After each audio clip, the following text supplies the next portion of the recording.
Momento del análisis y le voy a dar la gran bienvenida a mi querido amigo, economista, analista economista. Yo creo que ha sido la revelación de este año dentro de los analistas económicos. Omar, muy buenos días. Muchas gracias por estar presente acá en Televisión Universitaria. Muy elogiado por tus palabras. Muy buenos días, querido Sam. Y de verdad, bueno, para mí eres el analista económico revelación de este año. Bueno, no voy a estar dentro de los premios Fides, pero probablemente en los premios aquí del canal. Yo creo que es necesario el debate, el análisis, porque eso alimenta también las ideas en un contexto donde el país necesita de respuestas. A veces ser analista económico es muy complicado porque tiende la gente a ubicarte en un sector político, ¿no? Y lo que tú haces es tratar de desmenuzar lo que está sucediendo en el país. O sea, sin cortapisas políticas. Eso es lo que he venido viendo en tu lectura que haces. Bueno, creo que el papel de ser un líder de opinión, analista político, económico, por supuesto cumple un rol en la sociedad, ¿no? De tratar de discernir, de tratar de poder desagregar, ¿no? en detalle los análisis y ponerlos a la población en manera lo más simple posible, ¿no? Y probablemente eso puede generar en algún momento, ¿no? Algunas sensaciones de inclinación a uno u otro lado, pero uno en general trata de hacer un análisis equilibrado y eso es lo que todo analista económico o político debería hacer. Ahora, entremos al tema.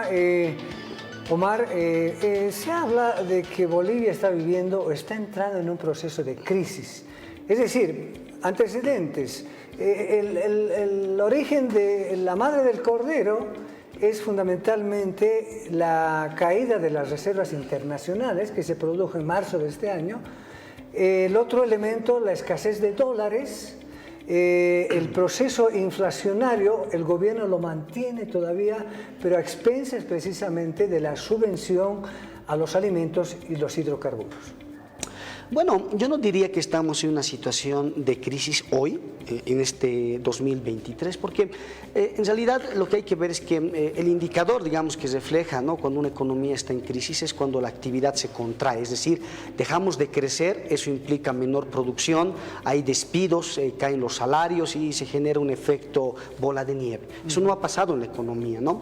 Lo que estamos viviendo es una suerte de desaceleración, es decir, la economía hoy no crece como normalmente lo hacía hace una década, ¿no?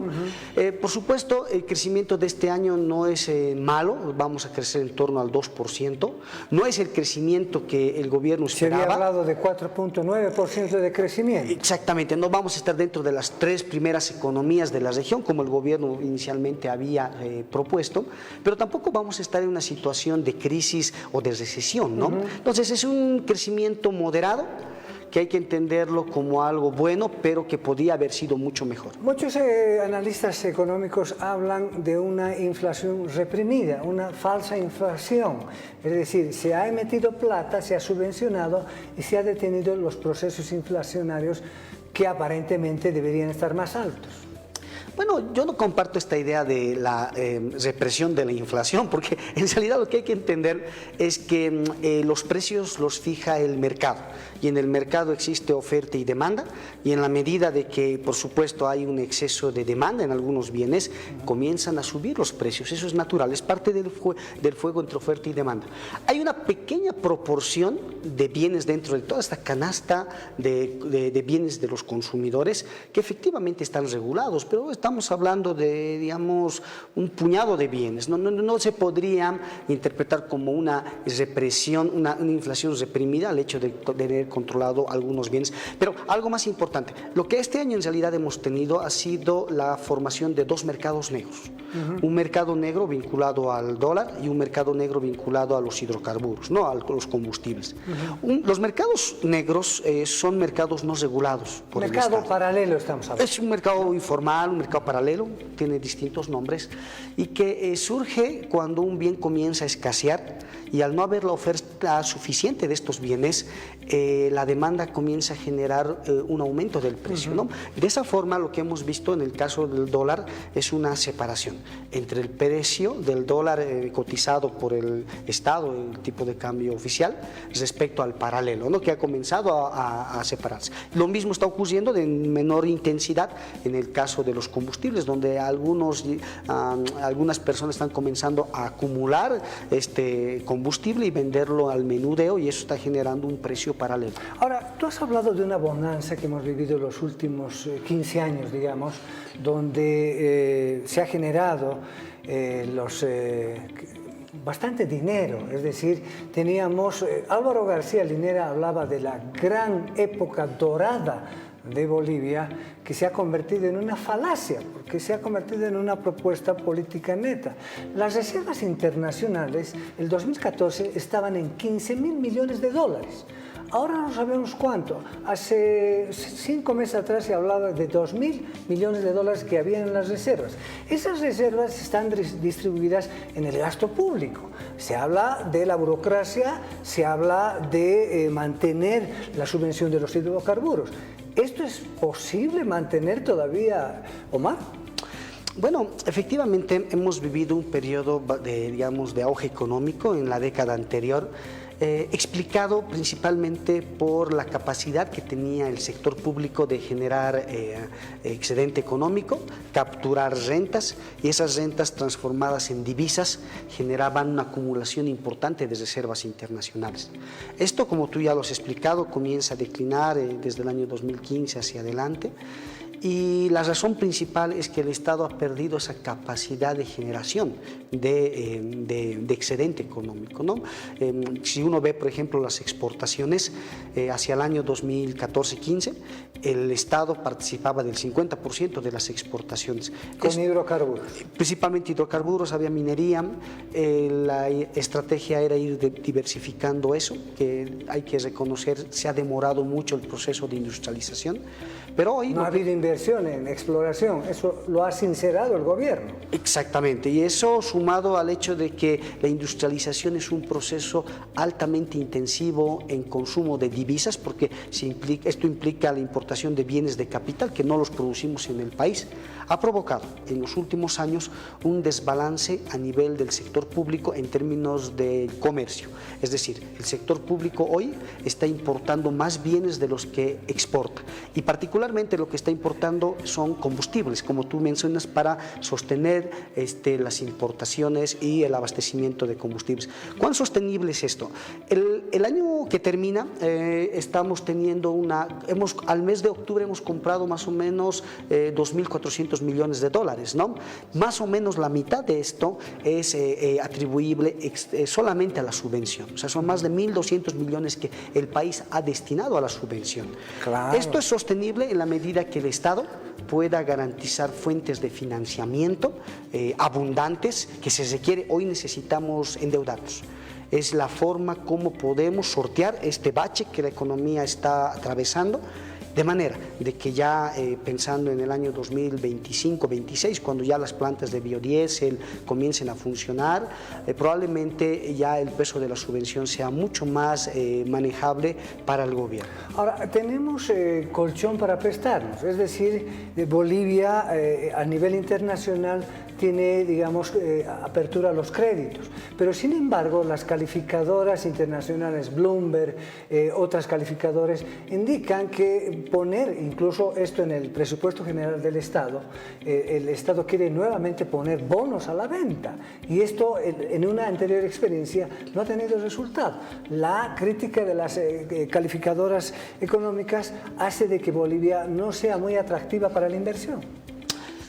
Cuando una economía experimenta una situación de caída de ingresos, y no quiere renunciar a que el crecimiento y el consumo se mantenga, tiene que endeudarse, ¿no? Entonces el endeudamiento tiene que ser focalizado, orientado a sectores que luego en el tiempo puedan generar retornos a la economía y puedan garantizar el repago de la deuda. Yo creo que el gobierno tiene un amplio margen todavía de endeudamiento, sin embargo tiene dos problemas, ¿no? Por un lado hay un cerco en la Asamblea que no le ha permitido, digamos, aprobar el presupuesto. Hoy todavía no sabemos si el presupuesto va a ser aprobado. Se entendería de que automáticamente entre en funcionamiento el próximo año. En el presupuesto está previsto alrededor de 2.000 millones de dólares para la emisión de bonos soberanos. Desde mi punto de vista, hay que dejar que el gobierno tenga la autorización del endeudamiento y que el Ejecutivo tome la mejor decisión de encontrar en el tiempo ese resquicio, ese espacio financiero para tratar de emitir bonos. Porque aquí hay un problema mucho más serio, ¿no?, que el tema de la Asamblea.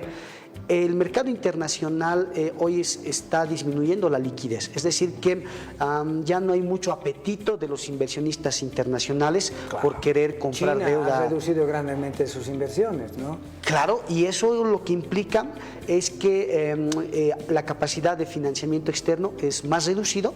Y por otro lado, el costo de endeudamiento es más alto, porque las tasas de interés han subido en los últimos años y hoy, digamos, si el país quisiera endeudarse, lo tendría que hacer una tasa relativamente alta. Ahora, yo quisiera volver al tema que has tocado del mercado paralelo o la bolsa negra o los mercados negros que se están abriendo.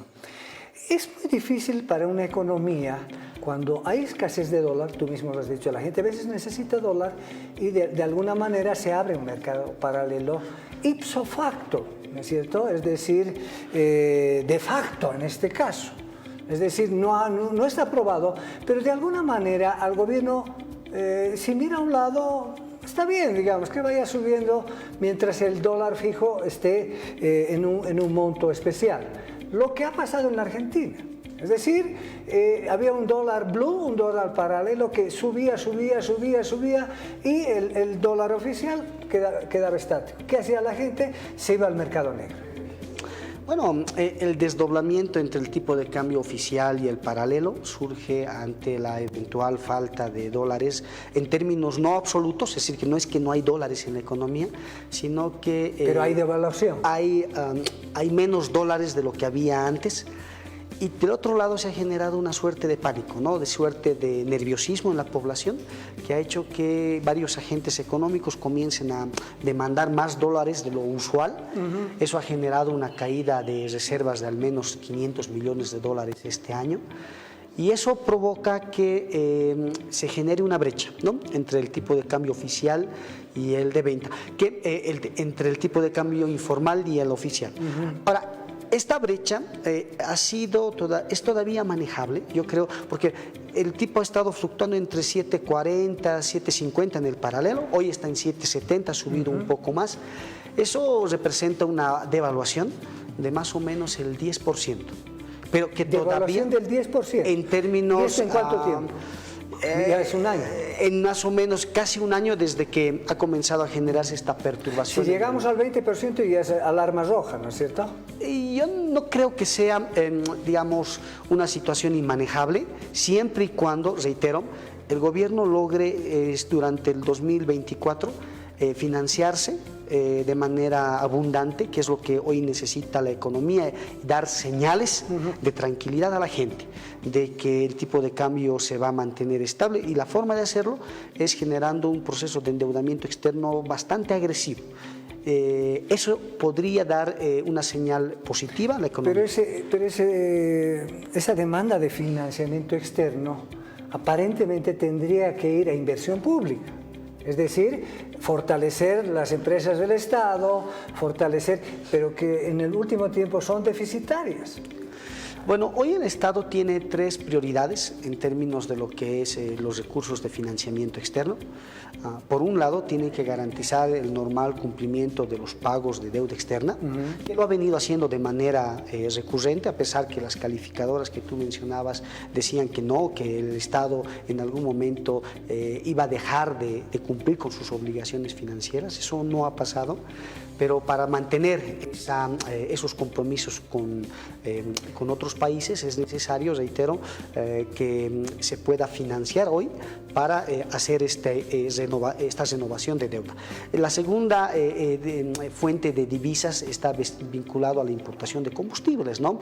Porque los bolivianos no compran el combustible en bolivianos, o sea, los compran en bolivianos, pero el Estado los importa en dólares. Claro. Entonces, necesitamos un flujo de dólares que permita garantizar el abastecimiento normal de hidrocarburos. Y tercero es lo que tú mencionabas, que se vayan a destinar, yo no diría a las empresas deficitarias, yo creo que hay empresas que han mostrado mejor desempeño que otras, pero hoy en realidad el gobierno está tratando de invertir principalmente en algunos proyectos productivos que tratan de acelerar la sustitución de importaciones, que eso sí podría ayudarnos a liberar los recursos de divisas, ¿no? Claro. En la medida, o sea, vamos a suponer, vamos a pensar en sano, ¿no? Que estos proyectos que el Estado está implementando funcionen, lógicamente podemos tener resultados importantes en 1 o 2 años. Ahora, el presidente Luis Arce Catacora, en sus spots que saca permanentemente, habla de que Bolivia es el país que tiene la menor tasa de desempleo. Es decir, que tenemos empleo en el país, todos estamos felices, estamos trabajando contentos. Pero la realidad es de que son pequeños empleos precarios, microempleos, no son empleos a largo plazo. Y bueno, y esto hace de que se equilibre, digamos, las estadísticas. Pero la realidad es de que la gente sale a vender hot dogs, se sale a vender maíz, qué sé yo, infinidad de cosas, se las gana el día. Bueno, yo creo que hay que diferenciar factores estructurales de los factores coyunturales, ¿no? Porque el problema de la informalidad no es un problema de ahora, lo venimos arrastrando hace varias décadas, y no es un problema solo de la economía boliviana. Mira, esta semana justo la CEPAL sacó datos en su informe del panorama de América Latina, donde mostraba que la informalidad en la región, ¿no?, está en el orden del 45-50%, ¿no? Probablemente Bolivia tiene una informalidad mucho más alta, pero no es un tema, digamos, exclusivo de la economía boliviana y peor en este gobierno, ¿no? Hay que separar un poco esos dos temas, pero más allá de eso, lo que hay que entender es que este bajo nivel de desempleo que tenemos es transitorio, porque en realidad el desempleo responde a 4 factores, ¿no? Por un lado está el desempleo estacional, es decir, que transitoriamente en este periodo aumenta la demanda de trabajo y eso hace que baje el desempleo, pero es transitorio, ¿no? Eso luego puede volver a subir en los próximos meses. Está pues, el otro efecto que tiene que ver con las fricciones en el mercado. Hay gente que no logra encontrar trabajo porque no encuentra las empresas que hoy están con vacancias. Entonces, es un tema en realidad de encuentros, ¿no? Lo que hay que preocuparse es por el desempleo estructural. El desempleo estructural ocurre cuando hay una disfuncionalidad en el mercado del trabajo, y eso es lo que probablemente estamos comenzando a sentir por efecto de lo que nos ha dejado la agenda del post-COVID. Yo creo que el Estado debería centrarse en mejorar, como tú dices, la calidad del empleo, pero concentrándose en aquellos empleos que han sido transformados por efecto de la pandemia. Dos cosas que, digamos, hay que valorar al gobierno: la estabilidad económica. O sea, pese a estas situaciones, estos vendavales económicos, crisis en el mundo, guerras, Bolivia ha mantenido un equilibrio económico. Bueno, creo que el principal logro del gobierno ha sido mantener la inflación baja, pese a que ya en el mes de diciembre, y seguramente los televidentes han debido sentir en sus bolsillos, se ha sentido ya un incremento de precios en el mes de diciembre. Normalmente las empresas esperan finales de año, cuando saben que hay más liquidez en la economía, para reajustar sus precios.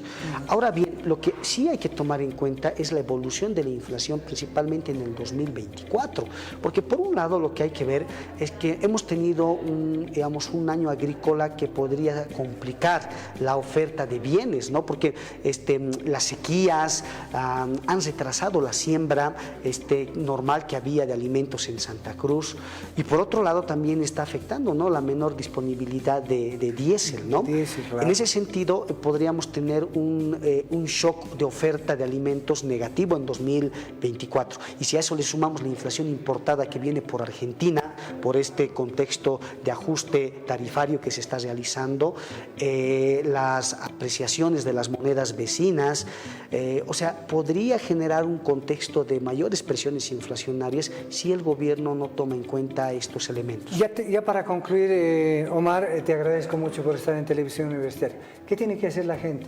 Guardar su platita, llevar al banco, guardar en dólares, comprar alimentos. ¿Qué es lo que tiene que hacer? Bueno, como parte de la planificación familiar están los ingresos y los gastos, ¿no? Primero hay que ver si hay un excedente.